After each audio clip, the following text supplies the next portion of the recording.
நமஸ்காரம். உங்கள் அன்பிற்கும் அபிமானத்திற்கும் உரிய வித்யாபுத்திரன் பிஆர் ராஜா கொளத்தூர் பேசுகிற ஸ்ரீமாத்திரை நமக. இதனுடைய 1240வது வீடியோ. இந்த வீடியோவில் என்ன பார்க்க போகிறோன்னா, காஞ்சி மகாபிரிவாளை பற்றி ஒரு சில வார்த்தைகள். இந்த படம் எங்காவது 98 வயசு வரைக்கும் ஒரு பெரியவர் இருந்தார். ஜேஆர் சர்மா, ஜானகிராம் சர்மான்னு பேர். அதை பற்றி 2-3 வார்த்தை சொல்லிட்டு ஆரம்பிக்கிறேன். பூ போல போயிடணும். அவர் சுதர்சன் பப்ளிகேஷன் ஒன்று வச்சுருந்தார். கலாவல்லின்ற மேகசைனை 48 வருஷ காலம் நடத்தினார் அவர். அதை ஆரம்பித்து வச்சதே மகாபிரிவா தான்.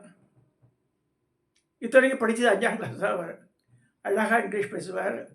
அவருக்கு தெரியாத பெரிய மனுஷாலாம் சென்னையில் கிடையாது. 98 வயசு 97 வயசு வரைக்கும் 2 வீலரில் இங்கேருந்து மயிலாப்பூரில் டேங்க் பக்கத்தில் வடக்கு மாநில அங்கே அக்கௌண்ட் வச்சுருந்தார். அங்கே போய்ட்டு வருவார். எனக்கு பய லட்சணம் 65 வயசுலேயே 2 வீலரில் பெரம்பூர் தாண்ட மாட்டேன். நான் சொல்லுவேன், என் பையன் வரான்டா, தள்ளிப்போன்னு சொல்லுவார். ஆஞ்சநேயர் என் முன்னாடி ஆஞ்சநேயர் போயிட்டே இருப்பார். வரவர் திருப்பதியில் போய் பெருமாளை பார்த்துட்டு இந்த சுதர்சன் சக்கரத்தை பார்த்துட்டு சுதர்சன் பப்ளிகேஷன் வச்சார். அவர் கொடுத்த நிறைய படங்களை கொடுத்து போனார். அதில் ஒன் சச் படம் மகாபிரியா படம் 2 நாளைக்கு முன்னாடி பீரோவை க்ளீன் பண்ணும்போது கிடச்சிது. லேமினேட் பண்ணியிருந்து தேக் சொல்கிறேன், அவள்லாம் எப்படி இருந்துக்கா வாழ்க்கையில் நினச்சிப்பாங்க. அவள் அண்ணா பேர் ஜெகதீஷிகர் பேர். சுதந்திர போராட்ட தியாகி. அவர் குலா போட்டுருப்பார். மெட்ராஸில் ரயில்வேலேருந்து சரி, ஜாயிண்ட் ஆஃபீஸில் சரி, எங்கெங்கெல்லாம் சுதந்திர தின விழா கொண்டாடும் போது அவர் கூட்டு கொடிய சொல்லுவார். 102 வயசு இருந்தார். Just imagine. கீழோடு 102. தம்பி 98 வயசு இருந்தார். 98 வயசு தம்பி திரும்பி சொல்லுவார், நான் மாதவரம் போயிட்டு வரேன் ராஜான்னுவார். எதுக்கு கேட்டால், நாளைக்கு எங்கள் அப்பா சிராத்தம் வருதுன்னுவார். இத்தனை வயசில் 98 வயசில் யார் பண்ணால் எங்கள் அண்ணா பண்ணுவான்டா, அண்ணாவோட பக்கத்தில் போய் நிற்பேன்னுவார். தர்பியை பிடிச்சிட்டு.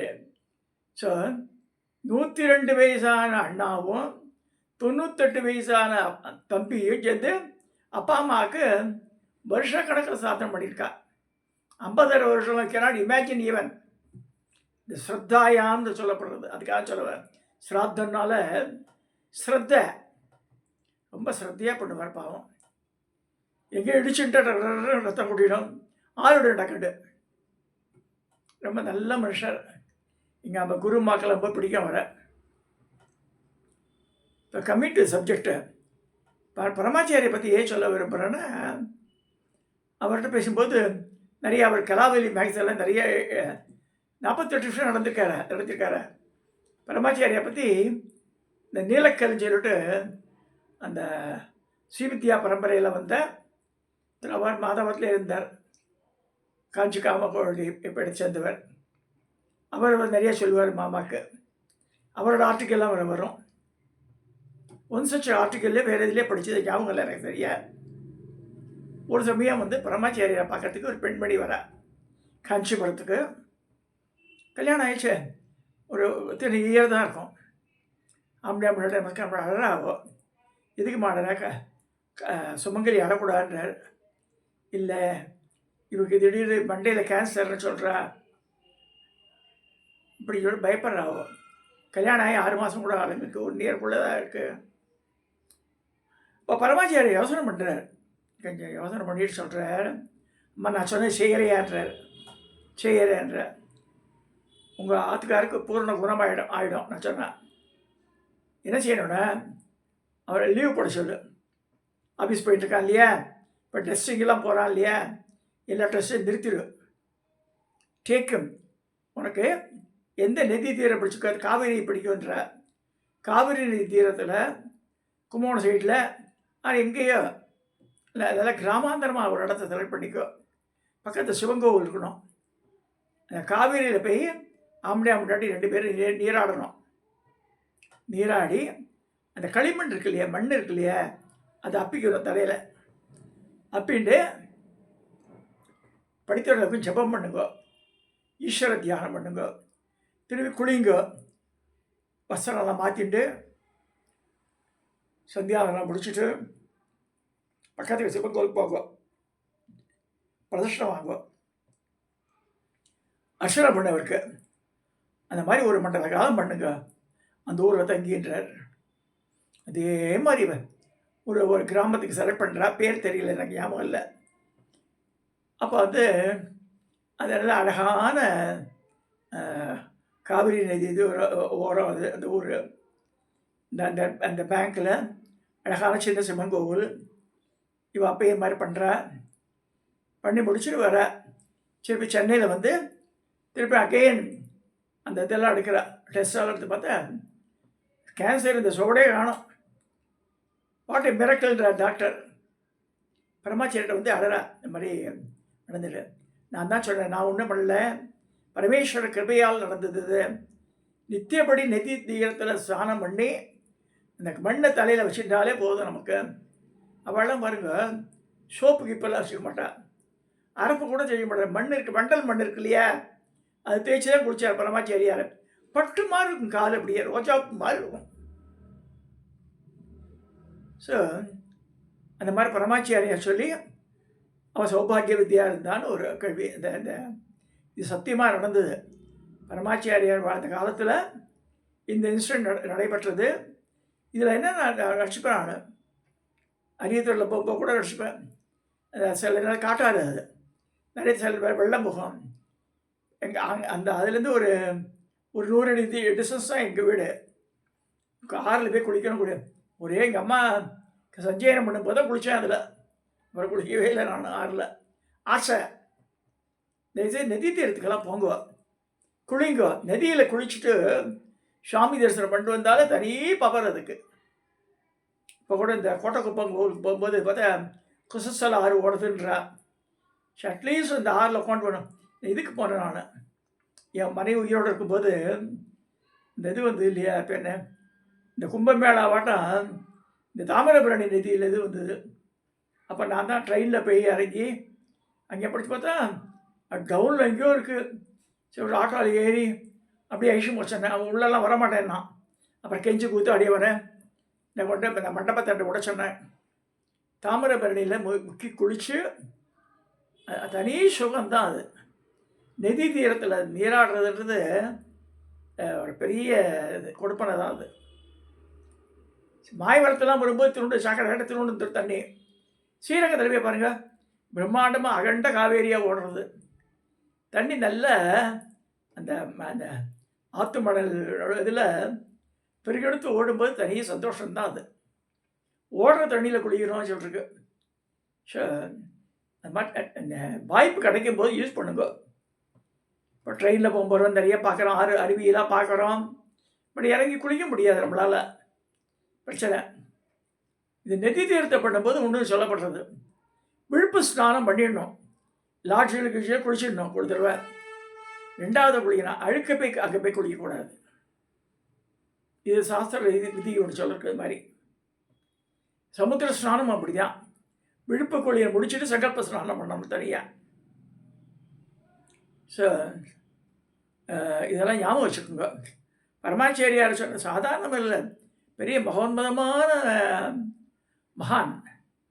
அவர் காலத்தில் எத்தனை பேரோட ப்ராப்ளம் சால்வ் பண்ணியிருக்காரு. உட்கார்ந்த இடத்துலையே உலகமே அவரை வந்து பார்த்து வியந்தது.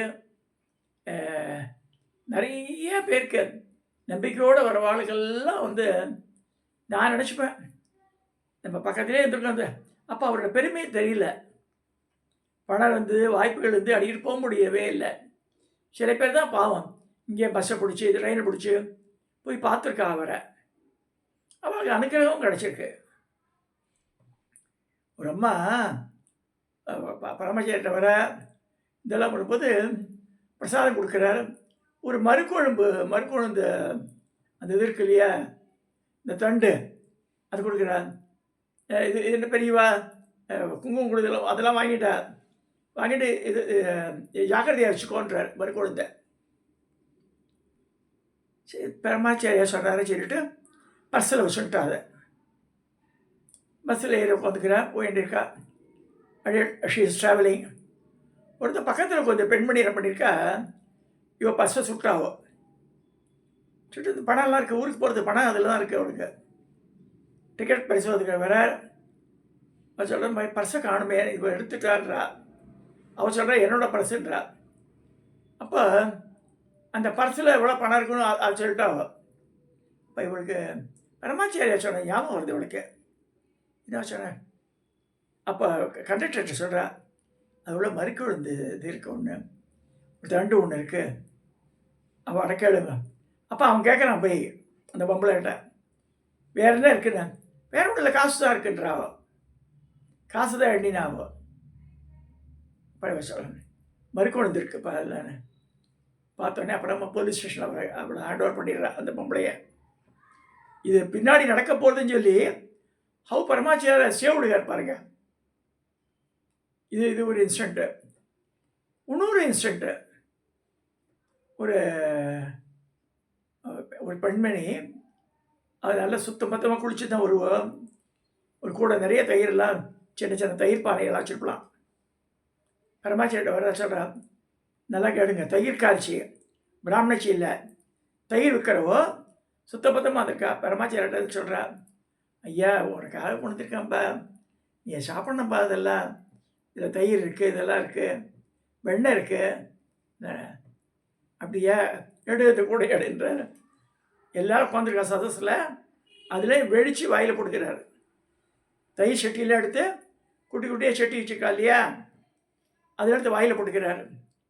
அப்புறம் இந்த பரிஷத்தில் கூப்பிட்டு, இன்றைக்கி இதுதான் மோர் குழம்பு பண்ணு, இது பண்ணு, மோர் கூட்டு பண்ணு, இவ கொண்டு வந்து எல்லாத்தையும் இது சமையலில் பிக்ஷையில் சேர்த்துடுவோன்றார். அப்போ எப்பேற்பட்ட புண்ணியவதியாக இருந்துருப்போம். இன்னொரு இன்சிடெண்ட்டு, அதாவது நிறைய பேர் தப்பான அதை சொல்லிடுறார். அவர் பிராமணர்களுக்கு தான் ஹெல்ப் பண்ணால் மற்ற வாழ்க்கைலாம் கிடையாது, அப்படிலாம் கிடையவே கிடையாது. காஞ்சிபுரத்தை செஞ்ச ஒரு நாயுடு பெண்பளை இருந்தா. அப்புறமா சேட்டை வர, சுவாமி நீங்கள் ஆற்றுக்கு வரவே இல்லை, ரொம்ப நாள் ஆச்சு, இன்னைக்கு கட்டாயம் வரணும் அப்படின்னு. பக்கத்தில் ஸ்ரீகண்டன் ஒருத்தர் இருக்கார், பார்த்துட்டு இருக்கார். சரி இவன் ஐஷம் போகும் கூடன்ற. அவருக்கு வேண்டாம், இப்போ நம்மளே ஏன் போக சொல்கிறார் இவர் பண்ணிச்சுக்கிறார் அவர். சரி ஸ்ரீகண்டனோட போகிறார். ஸோ அவன் என்ன பண்ணுற, நேராக ஆற்றுக்கு போகிற, மடமட தொட்டி மீத்தத்தில் அலைம்பி விட்டு நடுவில் வந்து துளசி மாடம் இருக்குது, கோலம் போட்டு தீபம் ஏற்றி ஊதுவத்தியெல்லாம் ஏற்றி வச்சு 5-6 வெள்ளிக்கப்பு இருக்குது. அதெல்லாம் ஒன்று வெண்ணெய், பால், தயிர் இதெல்லாம் எடுத்து வைக்கிறா, கல்கண்டு இதெல்லாம் எடுத்து வச்சு தீபாராதனை பண்ணுற. இவர் பெஞ்சில் உட்காந்துட்டுருக்காரு. இந்த சுற்றி பக்கம் 4 பக்கம் கோணம் இருக்கு இல்லையா, அதில் உட்காந்துருக்காரு அவர். இந்த கற்பூர தீபாராதனை பண்ணி நமஸ்காரம் பண்ணி, குரு வந்தார பார்த்தாளான்னு கேட்குறா. யாருன்னு, பரமாச்சாரி தான் வந்துட்டு போனார். அப்போ பார்த்தா அந்த கப்பெல்லாம் காலியாக இருக்குது, தூக்கி வாங்கி போடுறது. எப்போ வந்தார்ன்றா, இப்போ தான் சாமி வந்து சாப்பிட்டு போனார் எல்லாத்தையன்றாவும். நாயுடு பொம்பளை, ஜஸ்ட் இமேஜின். அப்புறம் இப்போ கன்ஃபியூஸ் பண்ணிட்டே போகிறார் மடத்துக்கு. என்னடா என்ன பார்த்தாங்க நீ, நான் ஒன்றும் பார்க்கல, நீங்கள் வந்து சாப்பிட்டு போனா சொன்னேன், இதை பற்றி யார்கிட்டையும் மூச்சு விடக்கூடாதுன்றார் அவர். பரமாச்சாரியார் சித்தி அடை வரைக்கும் இந்த மெசேஜ் வெளியிலே வரல. இந்த மாதிரி இன்சிடென்ட்டும் நடந்து காஞ்சிபுரத்தில். இந்த மாதிரி பல. கடைசியாக ஒரு இன்சிடென்ட் சொல்கிற பாருங்க. ஒரு நாட்டுக்கோடை செட்டி தான் பேரனோட வர்றார். பேரனோட வந்து பரமாச்சாரியாருக்கு தரிசனம் பண்ணுறார், எல்லாம் நமஸ்காரம்லாம் பண்ணுறார், எல்லாம் பண்ணுறார். இந்த பேர பையன் தாத்தாட்ட என்ன சொல்கிறது, என்ன சொல்கிறான் பேராண்டி அப்படின்றாரு. இல்லை அவன் தான் வளர்றான், ஒன்றும் வளரல, கூப்பிடுவான்றார். என்ன என்ன என்ன சொல்கிறான், இல்லை ஆச்சாரியா முடியல பச்சை பாவாடை கட்டிட்டு ஒரு பொன் குழந்தை உட்காந்துட்டுருக்குன்றான். நம்ம சொன்னது உண்மைதான். ஏன்னா காமாட்சி வந்து பாலாம்பிகையாக வந்து காஞ்சி மடத்து சங்கராச்சாரியார் மடியில் வந்து உட்காருவலாம். இந்த சங்கராச்சாரியார் காஞ்சி மடத்துக்கு பீடத்தில் யார் இருக்காளோ அவன் மடியில் வந்து உட்காருவான்னு ஒரு இது கணக்கு இருக்குது. அது யாருக்கு கண்ணுக்கு தெரியும்னா ஆச்சாரியாளுக்கு தெரியும், குபேரனோட கண்ணுக்கு தான் தெரியுமா. அது குபேர் அந்தஸ்தாக வரக்கூடியவனுக்கு. இந்த பையன் குபேரனா போகிறான், சீக்கிரன்ற குபேரனா நாடுகோடு செட்டியிலே நான் பரமேழையாக இருக்கேன் நான் இந்த ஊரில் அப்படின்றார். நீ பாரு இன்னும் 6 மாதம் எல்லாம் நடக்குது பாருன்றார். 6 மாதம் என்ன, 1 மாதத்துக்குள்ளேயே நகரத்தார் குடும்பத்தில் ஒருத்தர் வம்சவிருத்தி இல்லை. அவள் ஜாதகங்களை அனலைஸ் பண்ணி பார்த்தா இந்த பையனை காஞ்சிபுரத்தை செலக்ட் பண்ணுறா. இந்த பையனை தத்து எடுக்க போகிறா. கடைசியில் பல பெரிய கொடீஸ்வர குடும்பத்தில் தத்து போயிடறான் அந்த பையன். ஸோ பரமாச்சாரியோட அனுகிரகம் வாங்கிறதுக்காக இத்தனை months time there coming to மடத்துக்கு வரா. மடத்துக்கு நமஸ்காரம் பண்ண சொல்கிறா ஆச்சாரியாருக்கு. இன்னைக்கு குபேரன் வந்துட்டானா அப்படின்னு கேட்குறாரு சிரிச்சுட்டு. அப்போ தான் தாத்தாக்கு ஞாபகம் வருது. பரமாச்சாரியாரன் சொல்கிற குபேரன் கண்ணுக்கு தான் இது தெரியும். பாலாம்பிகையே அம்பாளை உட்காந்துருக்குது குபேரனா வரக்கூடிய பையனுக்கு தான் தெரியும் சொல்லிருக்காரு. அது நடந்துட்டுதுங்க. இந்த மாதிரி அவர் ஜீவித காலத்தில் பல விஷயங்கள் நடந்திருக்கு. குவைட் அன்பிலீவபிள் இன்ஸ்டன்சஸ், எக்கச்சக்கமான இன்ஸ்டன்சஸ். அதெல்லாம் எழுத அது சொல்லவே முடியாது. நிறைய வந்துட்டே இருக்கும். சொல்ல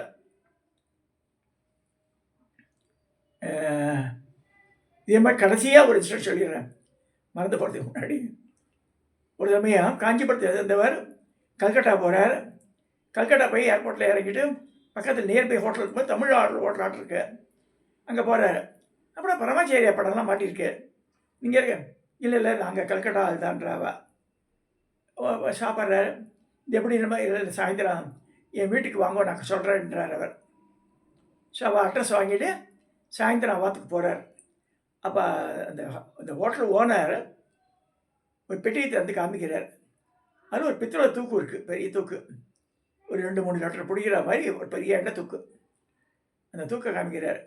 இந்த பரமாச்சாரியார் அனுகிரகம் அக்ஷய பாத்திரம் வாங்காத்தில் இருந்தது.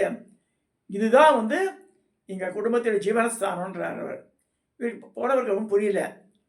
என்னென்ன எங்கள் அம்மா எண்ணெய் வியாபாரிக்கு வியாகப்பட்டு ஆத்துக்கார் போயிடுறார். எங்கள் அப்பா போயிட்டேன். பிறந்த ஆத்திரையும் சேர்த்துக்கல, புக்காத்திரையும் சேர்த்துக்கல. கல்கட்டா ஸ்ட்ரீட்டில் பேப்பர்லாம் பொறுக்கி விற்றுருக்காங்க. Shares run the family. 5-6 குழந்தைகள் ஆகிடுத்து. எப்படி ரன் பண்ண முடியும்? ஸோ தினமும் பேப்பர் பொறுக்கி அது பிளாஸ்டிக் பாட்டில் இதெல்லாம் எடுத்து என்ன பண்ணியிருக்கா அந்த காலத்தில். அப்போ பரமாச்சாரியார் கல்கட்டா விசிட்டு கேம்ப் போட்டிருக்கா. ஸோ இந்த அம்மா இங்கிதம் தெரிஞ்ச பெண்மணி. அவள்லாம் அந்த காலத்தில் இப்போ எல்லாம் அலோவ் பண்ணுறா. அந்த காலத்தில் விடோ லேடிஸை பார்க்க மாட்டான், நேருக்கு நேரம் சாப்பிட மாட்டான். இன்றைக்கி பார்த்துட்டானா அதெல்லாம் தள்ளி நிற்கிறா. இந்த பித்தளை தூக்கி வச்சுட்டு போய் நிற்கிறா. சார் காத்தாலே இந்த சாயந்தரம் ஆகிடுது. அவளை கூப்பிட்டேன் அந்த பொம்பளையன்றார். வரா இல்லை என்னம்மான்ற. சரி அந்த தூக்கு கொடுன்ற அடுக்கத்தோட தூக்கு வாங்கிட்டு கொடுக்குறா. அப்போ பரமாச்சாரிய தான் கமண்டலத்துலேருந்து எடுத்து அந்த தூக்கு நிறைய அப்படியே விடுறாரு. தண்ணி தூக்க தண்ணி இதை வச்சு 17 வருஷ காலம் ஜீவிதம் இதை வச்சு தான் இருக்குது. ஜாக்கிரதையாச்சுக்கோன்றார். போயிட்டு வா அனுகிரகம் பண்ணி அனுப்பிச்சிட்டார். அதை ஜாக்கிரதையாக பிடிச்சிட்டே வர அந்தம்மா ஆற்றுல கதவெல்லாம் சாத்திட்டு மரப்பெட்டியில் வைக்கிறா. அடுத்த நாள் காத்தால் திறக்கிறா மரப்பெட்டியை. திறந்து பார்த்தா இந்த தூக்கம் எடுக்கிறா. எடுத்து அந்த தண்ணி ஊற்றினார் இல்லையா, தண்ணி முழுக்க எண்ணெயாக மாறி இருக்கு. சரி ஒரு குடத்தில் ஒரு பானை, பித்தளை பானையில் அந்த இது விடுறா. கொஞ்சம் பேலன்ஸ் வச்சுக்கிறா. திரும்பி உள்ள போயிடுறது. அதை வச்சு பக்கத்து ஊரில் போய் விற்கிறா அந்த எண்ணெயை. 17 வருஷ காலம் விற்றாலும் அது மாதிரி. கடைசியில் சில 17 வருஷம் முடிஞ்ச உடனே இட் ஸ்டார்ட்ஸ் அந்த இது வராது அதுலேருந்து சொல்லிடுறாரு பரமாச்சாரியார். அப்போது இறுதி காலம் நினச்சிக்கோண்டு. அது கூட பொண்களுக்கெல்லாம் கல்யாணம் பண்ணிட்டா, பசங்களுக்கெல்லாம் இதே வீட்டு கட்டி கொடுத்துட்டா, ஓட்டல் கட்டிட்டா. ஸோ பையன்லாம் கூட சொல்லிடுறா இனிமேல் இதில் எண்ணெய் வராது இதில். ஆனால் இது பூஜிக்கிறோன்னு சொல்லி அந்த பெட்டியில் அதுக்கு மஞ்சள் குங்குமம்லாம் வச்சு பூச்சி பண்ணி அந்த பித்தளை தூக்கு வச்சிடுறா. இது சத்தியமாக நடந்தது. பரமாச்சாரியா லைஃப்பில் நடந்தது, கல்கட்டாவில் நடந்தது. ஸோ என்ன செய்கிற அந்த 17 வருஷ காலம் அந்த எண்ணெய் தூக்கு பரமாச்சாரியார் விட்டு கொடுத்த தண்ணி எண்ணெயாக மாறி அக்ஷய பாத்திரமாக வருஷிச்சது. கடைசி காலத்தில் நின்றுடுத்தாச்சு. இனிமேல் வராதுப்பா சொல்லிடுறா பிள்ளைகிட்ட. என் காலம் முடிய போடுச்சு, போய் சேர்த்துட்டா அந்த அம்மா. ஸோ இந்த மாதிரி ஒரு அற்புதத்தை பண்ணியிருக்கார் அந்த குடும்பத்தில் அவர். எங்கேயோ இந்த கல்கத்தா இடத்துல இது எப்படி தெரியும்னா, சென்னையிலேருந்து காஞ்சிபுரத்துலேருந்து சென்னை வந்து சென்னையிலேருந்து கல்கட்டா போய் பிளேனில் போனவருக்கு அந்த ஹோட்டல் ஓனர் சொல்லி தான் தெரியும் அவருக்கு இதுவும் நடந்திருக்கு. இது மாதிரி பரமாச்சாரியால் நினச்சிருந்தாலே எவ்வளோ அற்புத நிகழ்ச்சிகள் அவர் நினச்சிருந்தாலே போதும் நமக்கு. நம்மளுடைய ப்ராப்ளமெல்லாம் சால்வ் ஆகும் சொல்லப்படுறது. பெரிய பூஜை புனஸ்காரம்லாம் வேண்டாம். பெரியவா பெரியவா இந்த நாகப்பிரியா சொல்லிகிட்டே பார்த்தாலும் டெல்லியில் பெரியவான்னுவா. ஸோ இந்த மாதிரி மகா பெரியவாளை நினச்சிருந்தாலே அவர் ப்ராப்ளம்ஸ் எல்லாரும் சால்வ்டு. இதை சொல்லி இந்த பதிவை நிறைவு செய்கிறேன். சப்ஸ்கிரைப் பண்ணுங்கள், ஷேர் பண்ணுங்கள், லைக் பண்ணுங்கள்.